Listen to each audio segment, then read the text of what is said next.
വിശദമായ വാർത്തകൾ നോക്കാം. പാർലമെന്റിന്റെ വർഷകാല സമ്മേളനം ആരംഭിച്ചു. എല്ലാ വിഷയങ്ങളിലും ക്രിയാത്മകമായ ചർച്ചകൾ നടക്കണമെന്ന് സമ്മേളനത്തിന് മുൻപ് പ്രധാനമന്ത്രി നരേന്ദ്രമോദി പറഞ്ഞു.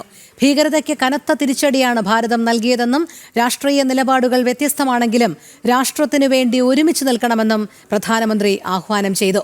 പഹൽഗാം വിഷയം വിശദമായി ചർച്ച ചെയ്യുമെന്ന് JP നദ്ദ രാജ്യസഭയിൽ അറിയിച്ചു. S. ശ്രീകാന്ത് ചേരുന്നു വിവരങ്ങളുമായി. ശ്രീകാന്ത്, വിശദാംശങ്ങൾ.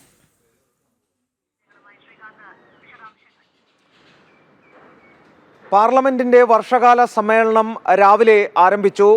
പുതുതായി തെരഞ്ഞെടുക്കപ്പെട്ട രാജ്യസഭാ എംപിമാരുടെ സത്യപ്രതിജ്ഞയടക്കം ഇന്ന് നടക്കുകയും ചെയ്തു. അതിനു മുന്നോടിയായി പ്രധാനമന്ത്രി മാധ്യമങ്ങളെ കണ്ടിരുന്നു. പ്രധാനമന്ത്രി പറഞ്ഞ പ്രധാനപ്പെട്ട കാര്യം ഈ സമ്മേളന കാലത്ത് പഹൽഗാം ഭീകരാക്രമണം അടക്കമുള്ള എല്ലാ വിഷയങ്ങളും എല്ലാത്തിലും ക്രിയാത്മകമായ ചർച്ച നടക്കും എന്നുള്ളതാണ് അദ്ദേഹം ചൂണ്ടിക്കാണിച്ചത്. ഈ പഹൽഗാമിന് ശേഷം നടന്ന ഓപ്പറേഷൻ സിന്ദൂർ അതിനെ അങ്ങേയറ്റം പുകഴ്ത്തുന്നതിനും പ്രശംസിക്കുന്നതിനും നമ്മുടെ സൈനികരെ പ്രശംസിക്കുന്നതിനും പ്രധാനമന്ത്രി സമയം കണ്ടെത്തുകയുണ്ടായി.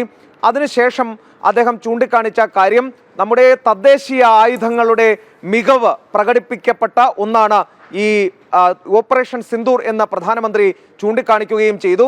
സഭയ്ക്കുള്ളിൽ രാജ്യസഭയിൽ സംസാരിച്ച കേന്ദ്രമന്ത്രി JP നദ്ദ പറഞ്ഞത് എല്ലാ വിഷയങ്ങളിന്മേലും കൃത്യമായ ചർച്ച നടക്കും എന്നുള്ളതാണ്. പക്ഷേ പ്രതിപക്ഷം രാജ്യസഭയിലും ലോക്സഭയിലും ഒരേപോലെ ബഹളം ഉണ്ടാക്കി.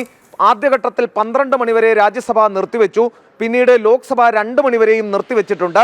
സ്വാഭാവികമായും ഈ അഹമ്മദാബാദ് വിമാന ദുരന്തമടക്കമുള്ള വിഷയങ്ങളിൽ ചർച്ച വേണം എന്ന ആവശ്യം മുന്നോട്ട് വെച്ചിട്ടുണ്ട്. അതിൽ ഇന്ന് കേന്ദ്ര വ്യോമയാന മന്ത്രിയും കൃത്യമായ മറുപടി നൽകി. 2 കാര്യങ്ങളിലാണ് മറുപടി നൽകിയത്.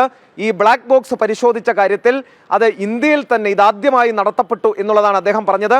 രണ്ടാമത്തെ കാര്യം പറഞ്ഞത് ഈ വിമാനാപകടത്തിൽ മരിച്ചവർക്ക് കൊടുക്കുന്ന അതേ നഷ്ടപരിഹാരം തന്നെ വിദ്യാർത്ഥികൾ മരിച്ചിരുന്നു അവർക്കും അവരുടെ കുടുംബാംഗങ്ങൾക്കും നൽകും എന്ന് അദ്ദേഹം കൂട്ടിച്ചേർക്കുകയുണ്ടായി. അങ്ങനെ ഈ ചർച്ചകൾ കാര്യങ്ങൾ മുന്നോട്ട് പോകുന്നുണ്ട്. രാജ്യസഭയിൽ ഇപ്പോൾ തടസ്സങ്ങൾ നീങ്ങി വീണ്ടും ചർച്ചകൾ തുടരുകയാണ്.